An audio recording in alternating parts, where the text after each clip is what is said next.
Hi hello welcome to సాత్విత్రన channel. పాలకూర పప్పు రెసిపీ ఎలా ప్రిపేర్ చేసుకోవాలో చూసేద్దాం. చాలా ఈజీగా క్విక్గా తొందరగా కూడా అయిపోయింది. చాలా టేస్టీగా కూడా ఉంటుంది. పాలకూరలో ఐరన్ డెఫిషియన్సీ ఎక్కువగా ఉంటుంది. ప్రతి ఒక్క ఆకుకూరలో ఆ ఐరన్ డెఫిషియన్సీ ఎక్కువగా ఉంటుంది. పప్పులో ప్రోటీన్ కంటెంట్ అనేది ఎక్కువగా ఉంటుంది. సో దట్ పప్పుతో ఏదైనా కాంబినేషన్ ఆఫ్ ఆకుకూర తీసుకోవడం వల్ల చాలా హెల్త్ బెనిఫిట్స్ అయితే ఉన్నాయి. మన లైఫ్ స్టైల్ కూడా మారుతుంది. ప్రాసెస్లోకి వెళ్ళిపోదాం. ముందుగా ఆ పాలకూరని మంచిగా వాష్ చేసేసుకొని చిన్న చిన్న పీసెస్‌గా కట్ చేసేసుకోవాలి.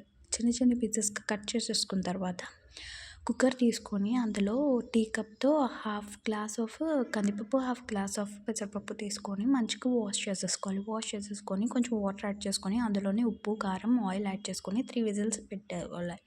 3 విజిల్స్ వచ్చిన తర్వాత స్టవ్ ఆఫ్ చేసుకొని కుక్కర్ మూత ఓపెన్ చేసి మంచిగా మెదుపుకున్న తర్వాత దీనికి పోపు పెట్టుకోవాలి. స్టవ్ ఆన్ చేసుకొని కళాయి పెట్టుకొని ఆయిల్ యాడ్ చేసుకొని పోపు దినుసులు, వెల్లుల్లిపాయలు, ఎండుమిరపకాయలు, కరివేపాకు, కొంచెం ఇంగువ, ఆనియన్స్ చిన్న చిన్న పీసెస్‌గా చాప్ చేసిన ఆనియన్స్ అండ్ టొమాటోస్ యాడ్ చేసుకొని మంచిగా కుక్ చేసుకున్న తర్వాత మనం ముందుగా మెదిపి పెట్టుకున్న పాలకూర పప్పుని యాడ్ చేసుకొని లాస్ట్‌లో కొత్తిమీర చల్లుకొని మంచిగా పప్పు ఉడికిన తర్వాత స్టవ్ ఆఫ్ చేసుకొని సర్వింగ్ బౌల్‌లో సర్వ్ చేసుకొని వేడి వేడి అన్నంలో నెయ్యి వేసుకొని పాలకూర పప్పుతో తింటే చాలా టేస్టీగా ఉంటుంది.